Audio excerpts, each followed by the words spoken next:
Loving Sai Ram and greetings from Prashanthi Nilayam. I also welcome you to my 19th talk in the current series entitled The Miracle of Pure Love. But before I get down to my talk proper, I have to address a question that a listener has sent regarding what I said about the Shivaratri of 1969. Basically, the question boils down to the following. As you may recall, I simply quoted what late Mr. Kasturi had written. I was not present there. And for me, Kasturi was the historian on whom I relied. Now he says the lingam had a particular color. I don't remember what color it is that he mentions, but I quoted him. The listener says, I was present, which is a very nice thing. And the listener says, I saw the lingam with a different color. And so now the question is, who is right? This is an interesting question. I have seen lingams, basically of two kinds. On one occasion during a summer course, I saw Swami materializing a lingam that was jet black. There is even a photo of him holding it like this. That was during a summer course in the mid-90s. But all the lingams that he materialized like this, not by Lingodbhavam, by the way, but all the lingams that he materialized via Lingodbhavam here in the Sai Kulwant Hall were always golden lingams. There is a reason why I am mentioning this. In earlier times, Swami has produced not only one lingam but many lingams, and some of them were called spatika lingams, meaning they were made of crystalline material. It could be quartz, it could be something else, but they were always transparent or at least translucent, which means they could allow light to pass through. And therein lies the key to the so-called explaining the so-called difference between what Mr. Kasturi writes and what the listener saw. You all know that if you take a beam of white light and pass it through a prism, on the other side, you get 7 colors of the rainbow. If you allow those 7 colors to spread out in space, a person sitting on one side may see a blue color and a person sitting on the other side may see a red color. So it is quite likely that as the light in the premises, white light, there must have been Petromax light in those days, white light, refracted through the lingam as Swami held it, different people must have seen different colors. That is the way I can reconcile this apparent discrepancy as a physicist. Having said that, let me stop and go back to my narration. If you recall, I started talking about Swami and informal education, namely Bal Vikas. I think I did it in the last talk, and in today's talk, I am going to turn to Swami and his efforts with respect to formal education. Now you see, Swami was always interested in education, right from the beginning, both the informal aspects as well as the formal aspects. I call attention to the fact that when he was a little boy here in Puttaparthi, he formed a bhajan group. We all know what the basic objective of the bhajan group was. But if you look behind that basic objective, I would say it was some kind of a tryout for Bal Vikas. In a sense, he was planting the seed that he was going to lay many years later as far as informal education was concerned. I think I also mentioned in one of my earlier talks that when Swami was here in Puttaparthi, before he left, he used to run a program for young adults. Now, these were people much older than him, 18, 19, and so on. They were not literate and they were sort of becoming drifters. That was dangerous. Swami wanted them to learn something, work and earn a living of some kind, and be good people. In other words, this adult education program was a kind of a tryout for his philosophy. The end of education is character. In life, we have to have some knowledge and some skill to earn a living. At the same time, we must also have some spiritual knowledge. Otherwise, that skill can be misused. One could also be a dropout, become a parasite on society, and slide into crime. Turning now to Swami as a schoolboy, his behavior, conduct, etc. were models. And he was already sort of announcing to the world, my life is my message. He did say it at that time, but it was implicit in the way he conducted himself with dignity, poise, love, compassion, respect for elders, and so on. Already his life was becoming his message. That's what I want to say. Now, we often talk of Swami's educational program as one item in his numerous missions. In a sense, that is indeed true. However, if you look at it from a wider angle, Swami's involvement with education sent many messages. The first message was that God incarnates above all to give a message. God is the supreme educator in all senses of the word, and God incarnates us as an avatar, not merely for getting rid of the bad guys and so on and so forth, but to be a supreme teacher. He is an educator in all senses of the word. That is an aspect I would like you to reflect on your own when you are a little free. The second thing is, Swami made it a policy to offer free education. We'll come to that in greater detail later on. But in today's world, that is a very important message. You know, when I was young, education was not freely available in the sense there were not many schools. But the schools that existed were not there to make money. They were not atrocious. Education was not atrociously priced. It was affordable even for middle class people.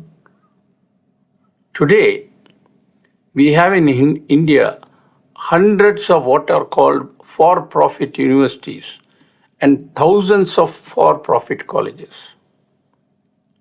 All these for-profit universities and for-profit colleges are driven by market forces. And what is their objective? To make money, as much money as they can. Just that. And what is society doing? Society is watching almost helplessly. Swami often referred to this, remarking that Lakshmi has driven Saraswati out. Actually, what Swami was trying to tell us was, I should say, what Swami was telling us was that we have abandoned revering and worshipping in knowledge and instead started treating knowledge as a saleable commodity available only to those who are ready to pay very high prices. I necessarily have to come back later to this issue of cost of education and this for-profit business, but not now. I shall do it later. Now, another aspect of Swami's involvement with education was the stress on character. Now, whether it was informal or formal education, Bal Vikas or EHV, for Swami, the end of it all has to be character, nothing else.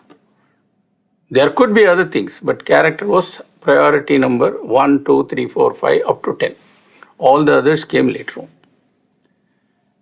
Now, if most of the people in a society had character, then that society would be safe and stable. That is elementary common sense, but today it eludes most people.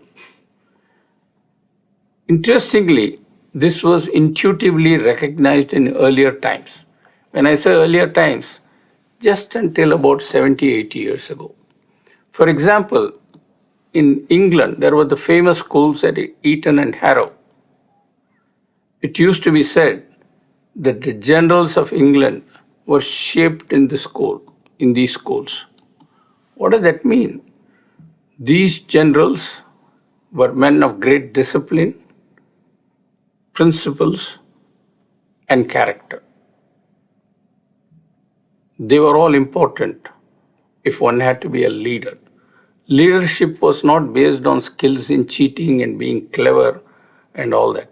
Leadership was based on leading from the front by being bold, courageous, truthful, honest, and compassionate where necessary. And these habits were cultivated in the schools of excellence. If you go to London, there's a place called Trafalgar Square. And in Trafalgar Square, the center of attraction is a pillar and a statue. Statue of whom? Lord Nelson was a famous Navy man. I won't tax you with the story, you can find it in Wikipedia. But Lord Nelson gave England a slogan, and the slogan was, England expects every man to do his duty. Essentially, standing in Trafalgar Square, even to this day, Lord Nelson is drawing attention to Karma Yoga, if you want to think about it. Let's cross the Atlantic Ocean, or the pond, as the Americans say, and go to young America. I mean, the days before America was born, in fact. As you all know, the first president of the United States was George Washington. There is a famous story about George Washington as a small boy. His father had an orchard, and for some reason, young George Washington cut down one of those trees. His father loved all the trees, and when he came to the orchard to see go around and see how the trees were faring and bearing fruit and so forth, he saw one tree cut down. He became very angry, called his son, and asked him, George, do you know anything about this? Now, George had two options. One was to tell a lie and get away with it, and the other was to tell the truth and get a terrific thrashing. The story is told that George Washington decided to make the latter choice. He said, well, I made a mistake. If my father punishes me, so be it. But truth I have to tell. I don't know whether his father punished him or forgave him. Probably he did the latter. But the point is, George Washington told the truth irrespective of the painful consequences that it might entail. That is the culture of the olden days. Sacrifice was an important aspect of all earlier societies. Why? In 1962, I believe, when John Kennedy was inaugurated as President of the United States after successfully contesting the election and defeating Richard Nixon. In his inaugural address, President Kennedy ended with the following sentence: ask not what your country can do for you. Instead, ask what you can do for your country. Swami went one step further. He said, ask not what society can do for you. Ask what you can do for society. Now, what's the difference between what Kennedy said and Swami said? The difference is simple. Kennedy was talking of his country, America. Swami was talking of the whole world. In fact, as we all know, he talked of all worlds. That's why we say samasta loka sukhino bhavantu. Swami also stressed, unless there is individual character, there cannot be national character. That's obvious. If everybody is a cheat, how can there be national character? At least a majority of people have to be people of character and integrity. That's an obvious requirement. But do we ever talk about that these days? No. But Swami always kept that in mind and talked about it as often as possible. The interesting thing is that until the 60s, people did not talk much about character. And yet there was a lot of character in society. Why? Because people followed values in large numbers. And when you do that, there is really no need to have a talk and discourse about character except occasionally. But the world was rapidly changing in the 20th century thanks to technology. And along with it, lifestyles began to get changed, and old values were quietly dumped. Swami, however, was very particular about what education should and always ought to mean. In other words, for Swami, the end of education was always character and integrity. But to spread that message actively, Swami needed platform. It was no use just going around and giving discourses about the need for character, about the need for integrity, how education was the end of, character was the end of education, and so on. Swami wanted a platform. What do I mean by platform? Well, this is what I mean. In 1968, Swami started a college for women. It was located in Anantapur town, about 70 kilometers from Puttaparthi. The start was on a low key. He did not announce, he did not have big inauguration functions. There must have been some small function, of course, but we hardly know about it. He just told people, you organize a college, start teaching in whatever rooms are available in temporary premises, I will pay for it. Don't worry about that. The buildings can be built and later on we will have a formal opening. But every college had to be affiliated to the university in whose zone the college was located. You see, the university system of education was introduced by the British when they took over India from the East India Company in 1958. And in that year, they established 3 universities. The University of Madras, of which I happen to be a graduate, the University of Bombay, and the University of Calcutta. All were established in 1858, I beg your pardon. And they all celebrated their centenary in 1958. And it so happened I participated in all of them in some capacity or the other. Afterwards, some more universities was created, and every university had a zone. And the rule was any college that is located in the zone of a university had to be affiliated to that university. For nearly 60, 70 years, all the universities in the Madras Presidency were affiliated to the Madras University. Later on, other universities started coming, and universities in the neighborhood were affiliated to that, colleges in that neighborhood were affiliated to that particular university. Thus, getting back to Anantapur College, the nearest university was in Tirupati, and it was affiliated to the Tirupati University. For the sake of record, I might mention that right now there is a university in Anantapur, and it's not very far from our college, Swami's College. I might also mention that Muddanahalli, which is a small village very close to Chikbalapur, which is on the road from here to Bangalore, has a campus of its own since last year. Now, Muddanahalli happens to be in the state of Karnataka. And when we wanted to start a college there or a campus there, the question arose, should not this college be affiliated to Bangalore University? Because that was the nearest university. However, a letter was written to the state of Karnataka requesting permission to allow us to affiliate that campus with the university in Prasanthi Nilayam, the Sri Satya Sai Institute of Higher Learning. There was a lot of red tape. It was gone through, and finally, the Minister for Education at the center signed a piece of paper authorizing this campus. That's how this campus has started functioning formally from last year. Okay, let me get back to Swami and education in the late 60s. I have told you how he established Anantapur College, how it was affiliated to Tirupati University, and so on.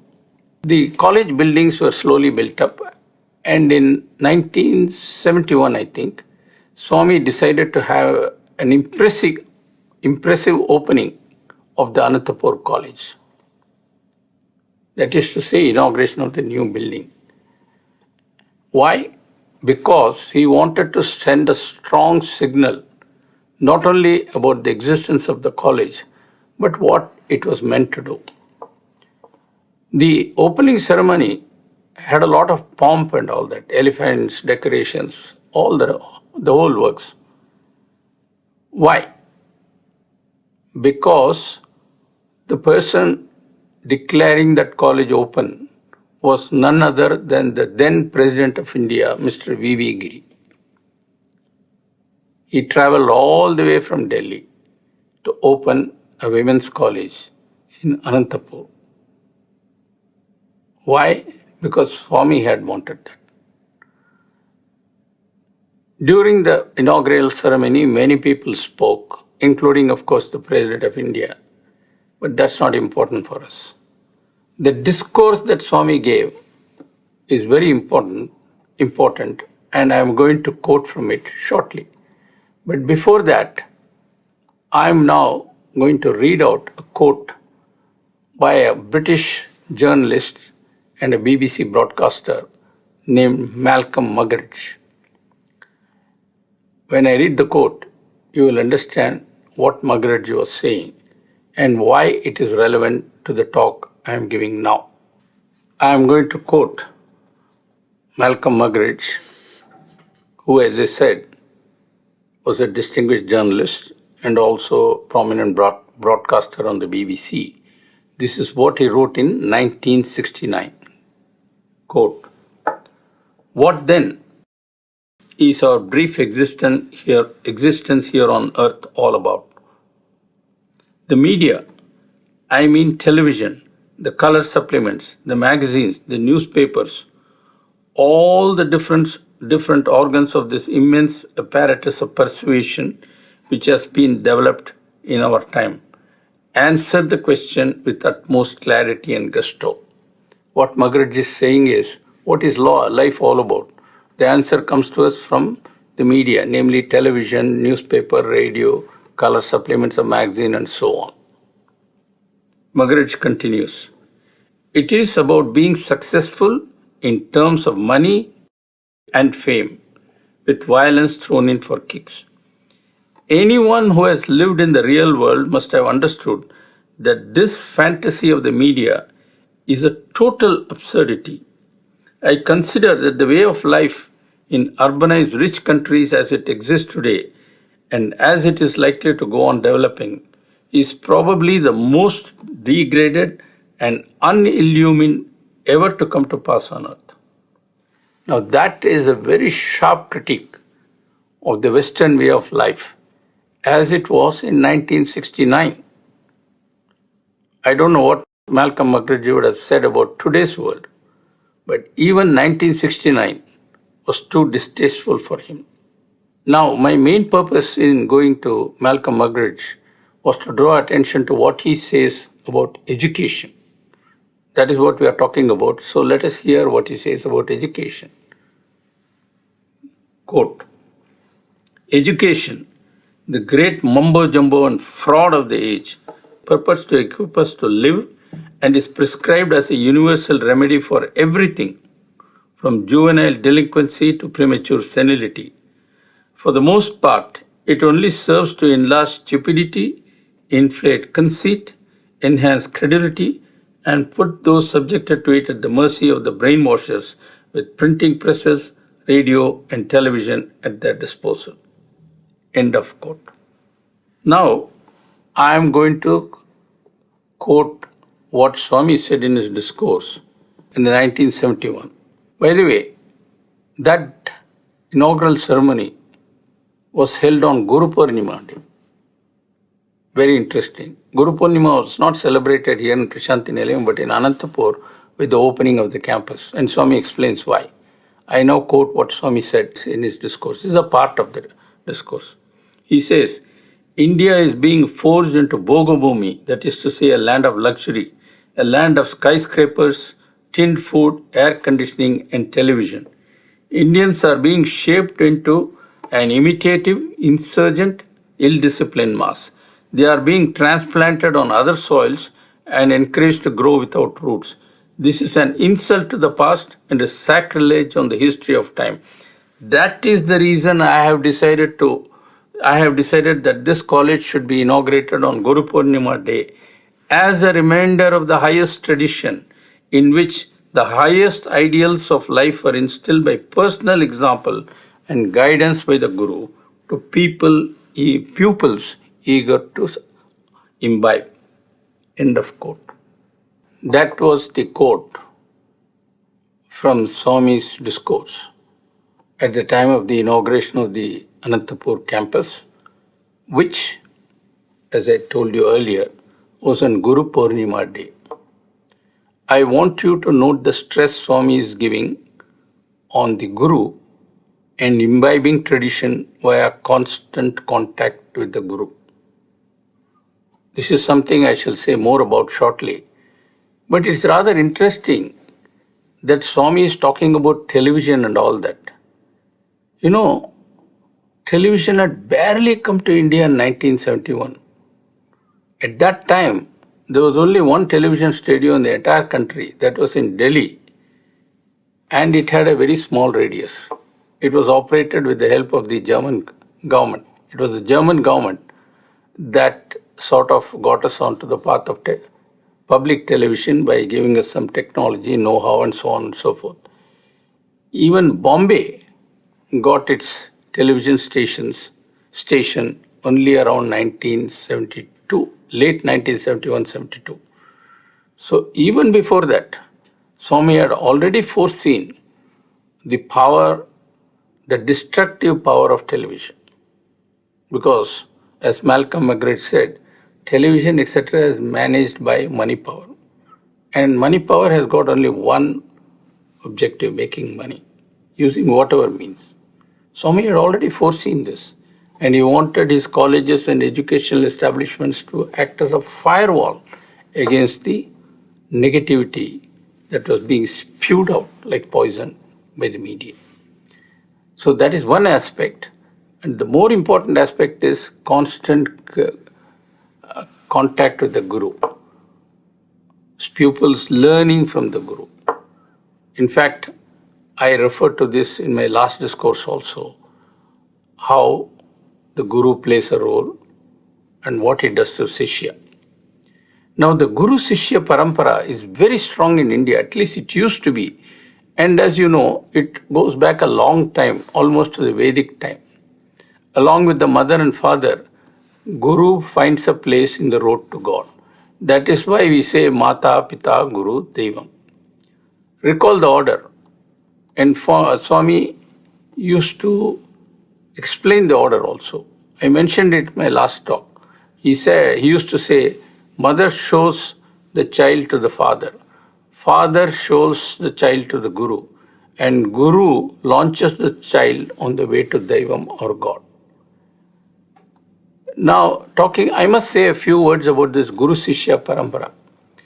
It related to all aspects of learning, not only education, and that is to say, classroom, Vedas, scriptures, and so on, but also in the field of art. Every musician had to have a guru. I recall in this context, an interview I heard on the BBC many years ago with two young Muslims who were very good sitar players. I don't know their names, but they were in London and they were being interviewed by the BBC. The interviewer asked a lot of questions about music and training and all that. And these two young brothers said, our teacher was our father. And then they explained how the father used to drill them for hours and hours every day. And at the end of it all, the two young men said, we only had a guru. We didn't have a father. Our biological father, physical father had no time to be a father to us. He was only a guru. And we were only sishyas, we were not his sons. And these people were Muslims. Yet that was the culture of India. That was the way in which any knowledge was imparted from one generation to another. And they were part of it, accepted it as natural. I remember Dr. Safaya, who was the first director of the Puttaparthi Super Speciality Hospital, telling me so often about his relationship with Swami. He would say, for me, it is a Guru Sishya Parampara. In fact, I recall an interview I recorded with him for Radio Sai. He was supposed to take voluntary retirement on the 31st of January of some year, I don't remember, 91 I think, and come here to take charge of the hospital, which was under 1990, not 91, which was under construction. Dr. Safaya submitted his papers, but he was not being relieved. He tried to apply pressure, he pleaded, he prayed, he begged. Still, the papers were being held back. He was not being released. Finally, on the last day of January, he resigned himself. There was a man, his junior, who was retiring on that day, and he presided over the farewell party also. After the farewell party, he goes home, saying, tomorrow I have to go back to work. What a pity. Swami said, no, you will get released on 31st January. It has come and almost gone. I am still the in charge here. He gets a phone call. The phone call is from the Minister of Health. He says, you please come to my house. So Dr. Safaya goes to the minister's house. Why? Because the Minister of Health in the Union Cabinet was also the chairman of the board that operated the All India Institute of Higher Medical Sciences, where Dr. Safaya worked. The minister said, I have got your file in front of me. It says you want to go. Why? Sir, I have done my duty here. I now want to go and join my guru. Why is it so important? Why don't you stay here, retire and then go? No, sir. For a Sishya, the guru is very important. I have done enough for this. Please allow me to relate to my guru. In this country, the Guru Sishya tradition is very, very important.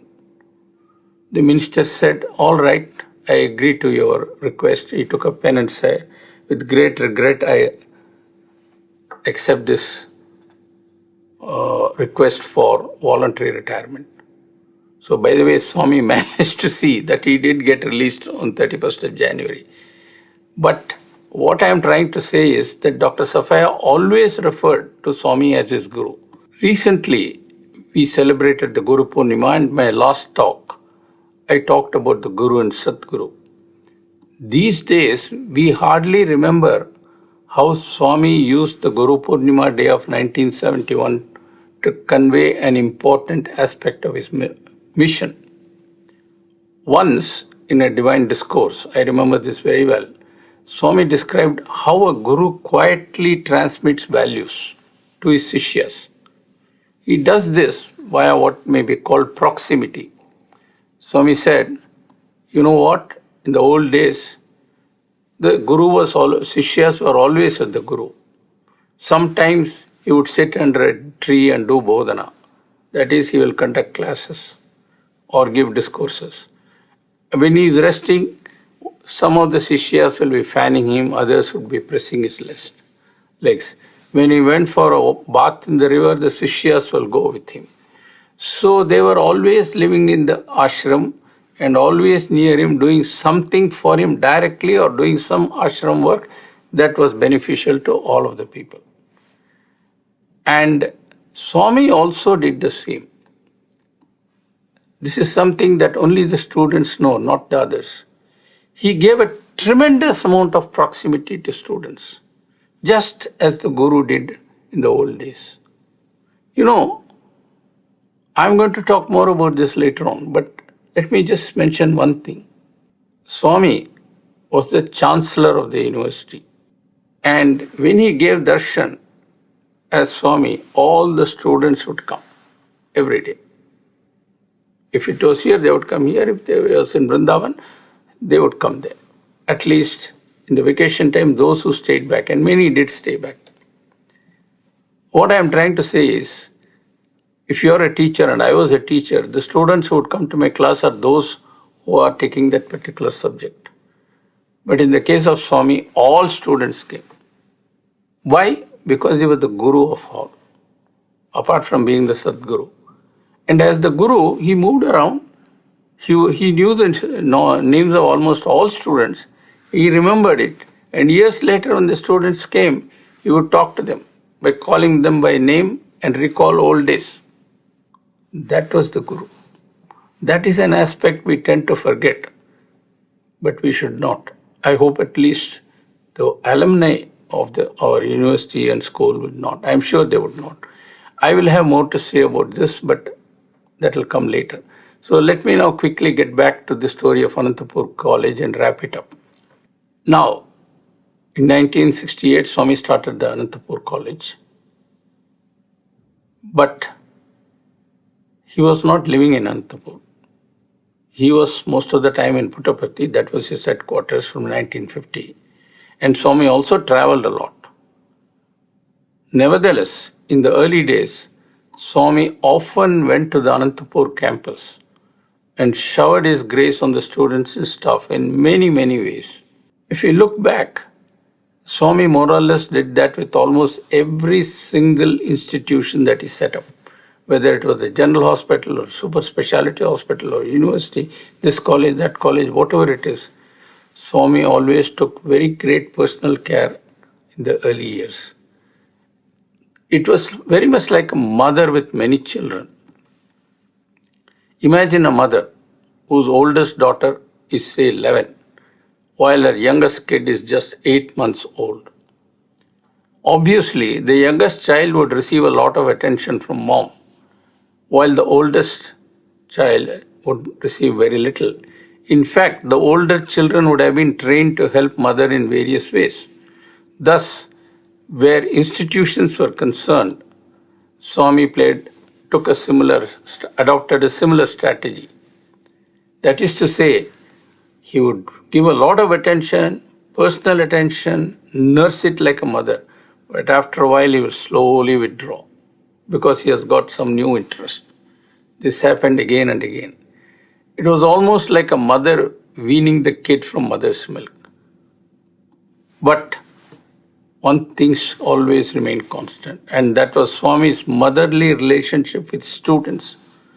Students were not an institution that he set up like the hospital, college, and so on. As Swami said, students are my property. So his relationship with students was different right till the end.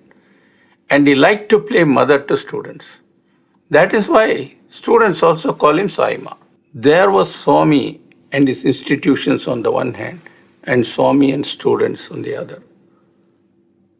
There were two fascinating sides of the same story, and I will have more to say about it as I go along.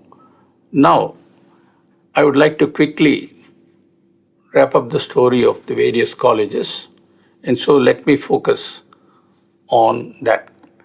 Basically, Swami's idea was to set up many educational institutions, colleges, and then link them up to make a university. In other words, it was all about bringing a university to a village. That was what Puttaparthi was. Now, this is a very important point because in the very early days, Swami used to occasionally mention, including to Kasturi, one day you are going to see a university in Puttaparthi. Back then, it seemed almost like a passing comment made in a light vein.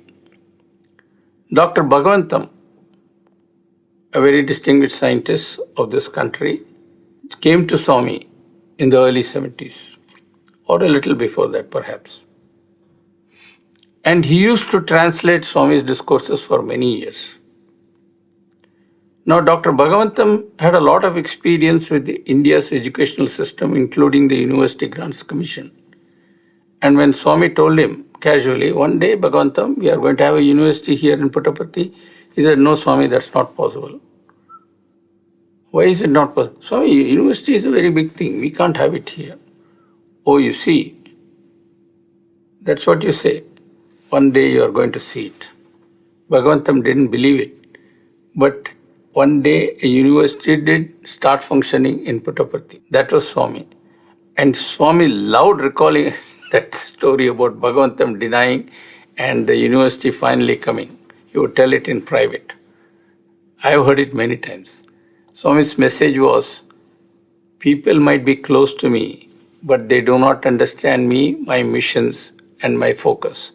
They do not understand my determination and one-pointedness. They do not understand that Sai Sankalpa is Vajra Sankalpa. So as I go along, all these aspects will unravel.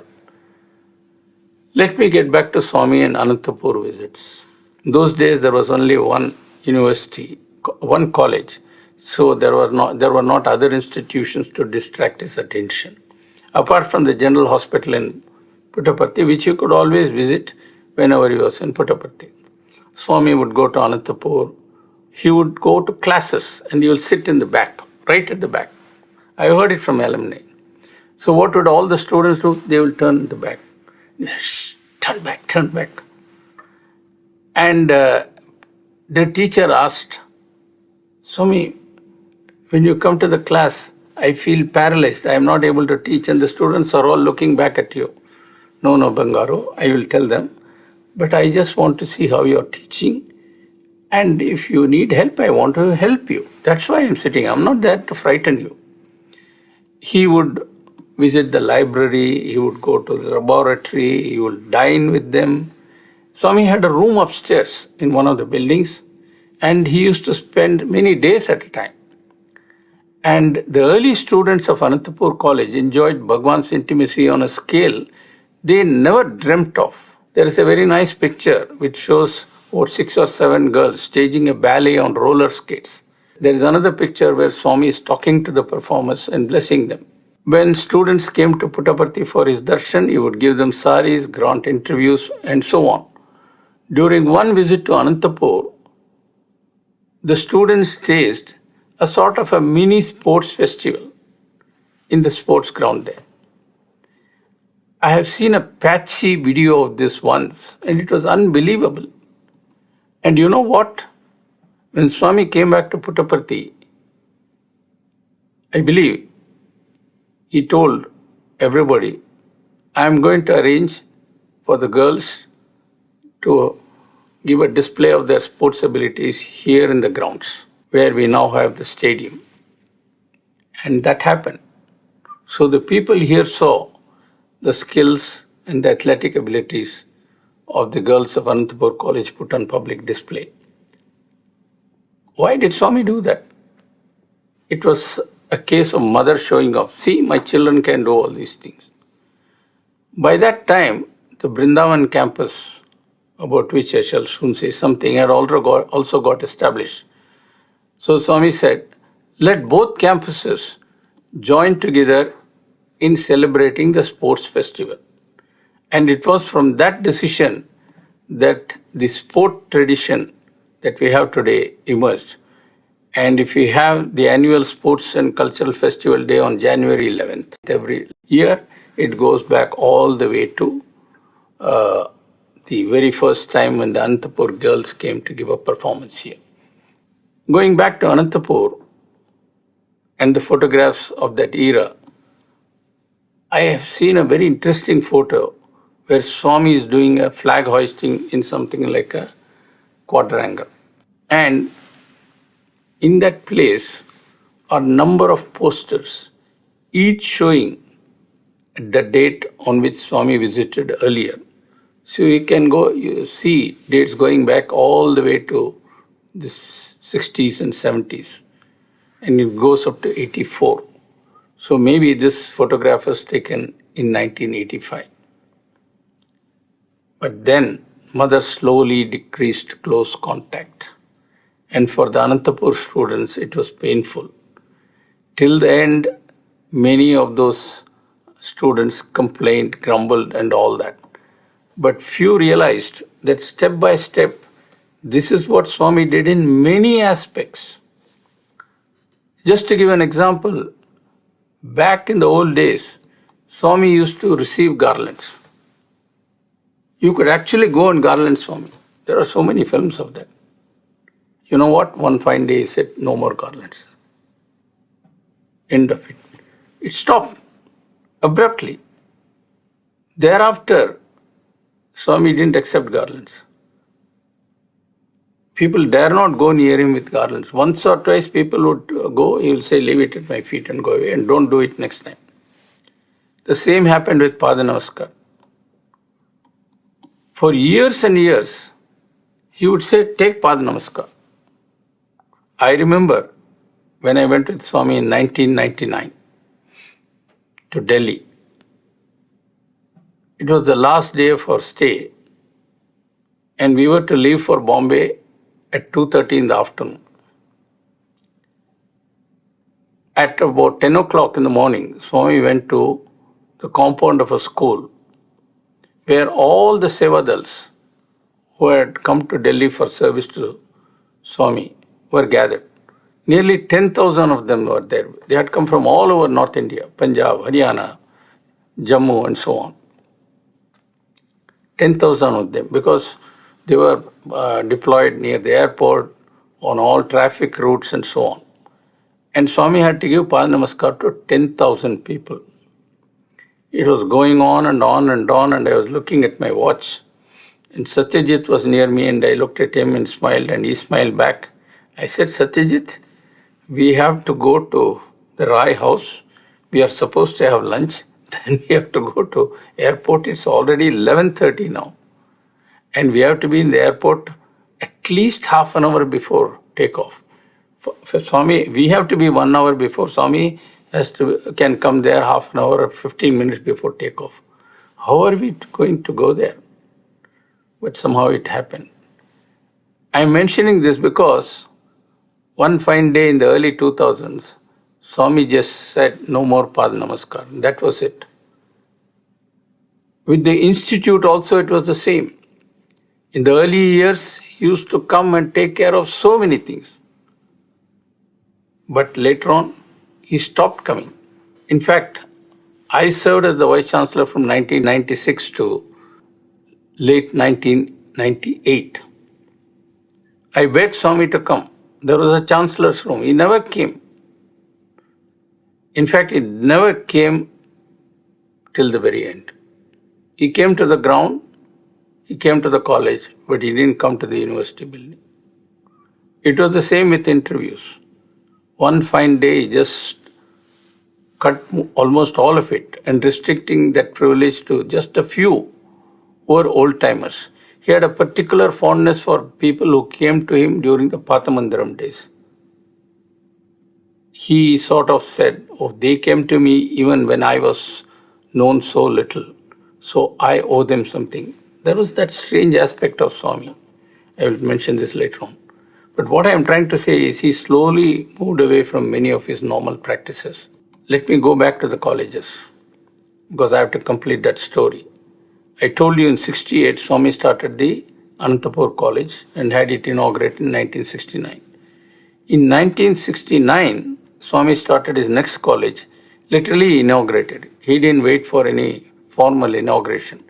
This college was called the Sri Sathya Sai Arts and Science College, and it was located just adjacent to the old bungalow in the Brindavan campus. There was a big hall there, which later on became a Kalyana Mandapam. That was where the college was located, and that is where the college functioned for many, many years. The inauguration was done right on the beginning. It was low key, and it was much simpler than what was done later on for Anantapur, where the guest of honor was the President of India. I mentioned the Brindavan ashram. Maybe I should say something for the record about this ashram. Initially, Swami had only the Puttaparthi ashram, namely Prashanti Nilayam. But he used to go to Bangalore. Later on, there was a residence in Bangalore where Swami used to stay. In other words, there was a property that the trust acquired that became Swami's first residence. It was a small place located near where the General Hospital in Whitefield can now be found. Someone told Swami, Swami, this place is too small. People will come for darshan and all that. All you have here is a small house with a small compound. This is not suitable for you. I have a nice bungalow with a large compound on the other side of the railway track. Please, Swami, you take that and allow me to move here. After saying no for some time, Swami finally accepted. And that is where the Brindavan ashram is now located. Back then, there was a nice bungalow and a compound wall, and then beyond that, a lot of open space with plenty of trees. Brindavan those days was very green and beautiful. Swami used the old bungalow, as it is known, as his residence. Apparently, it once belonged to a member of the Nepalese royal family. And that is where Swami stayed for nearly a decade or more, till in 1984, the old bungalow was brought down and a new circular building was built, which is known as Trai, or it's now referred to as Trai Brindavan at times, and it has now become famous in its own way. Now, there in the Brindavan ashram, right near the gate, there was a huge tree, and that is where Swami used to give darshan. This tree was a very beautiful tree, and I've seen photographs of Swami sitting under the tree on a chair, listening to bhajans. Swami has said that the tree was actually a rishi who had been blessed earlier. In that open plot, with the tree as the dominating structure, there were a cluster of small assorted buildings. And a little away from the tree, there was a wall which walled off Swami's bungalow. Swami would come from the bungalow, come through a gate in that wall, and give darshan near the tree and wander back, or slowly go back. Now, as I told you earlier, just near the wall was a big hall with tile roof, and that is where the college started in 1969. It was a residential college, and people had to stay somewhere. A hostel was needed. One of the small buildings near the gate was used as a hospital. But before I come to the hospital and hostel life, I have to answer a question. You can ask, if Anantapur College was affiliated to Tirupati, what was the university to which the Bangalore College was affiliated? The answer is Bangalore University. If you go to Bangalore today and go to the ashram, soon after you enter the gate, on the left side you will see the foreigners' hostel, and at the end of it, a shopping store, a small store. There was a building there, and that was the hostel. I made a reference to the inauguration day, 1969. Many people spoke, including Swami, but today I would like to quote what Dr. Gokak, then the Vice Chancellor of Bangalore University, said. This is what he said. This is a college conceived, chiseled, and completed by Baba's love, grace, and wisdom. Brick by brick, plank by plank, Bhagwan Baba attended to every detail. It is a lesson for all those who seek to do sincere service. End of quote. What Professor Gokak, who later on became the first Vice Chancellor of Swami's University, said is absolutely true. In fact, that is how Swami built up so many institutions. Now, there are two things I should mention, especially about the Brindavan College. Few noticed it at that time, but Swami was really running a Gurukulam. Next, he was giving meaning to educare long before it became a familiar word in the Saiva community. In Vrindavan, students enjoyed super intimacy, far more than what the Anantapur girls enjoyed. For the simple reason, Swami's residence was right next to the college, which was just a stone's throw from the hostel. I've seen a film of the college and the students and Swami taken at that time, and it was just astonishing. They would get up, students would get up at 4 o'clock and do all sorts of things. Some of them would go and wash and milk the cows. There was a small stable with many cows, it is still there. And those cows used to supply milk to the campus. It was the boys who took care of that. There were gardens all around. It was the boys who took care of the gardens and watered the plant. There was a field near where the cricket ground is today. And the boys used to plow the field with a tractor. I've seen a film. They grew rice on the campus. And in front of the bungalow occupied by Swami, there was a fenced area. In fact, it was there even during the Trai days. And in that fenced area would be kept all kinds of pets, ranging from deer and rabbits to peacocks. Boys took care of all that.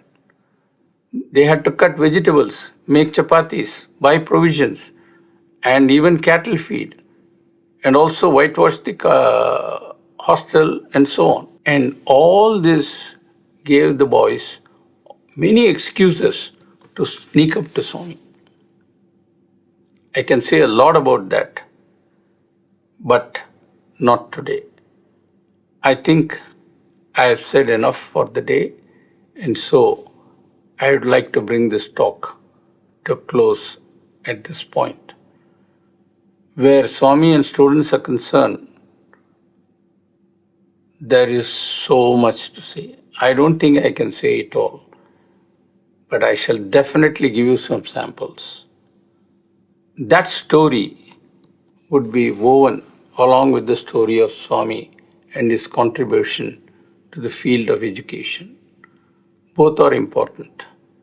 One is important as a lesson for humanity, and other is important in the context of what might be called the Nara-Narayana Sambandham.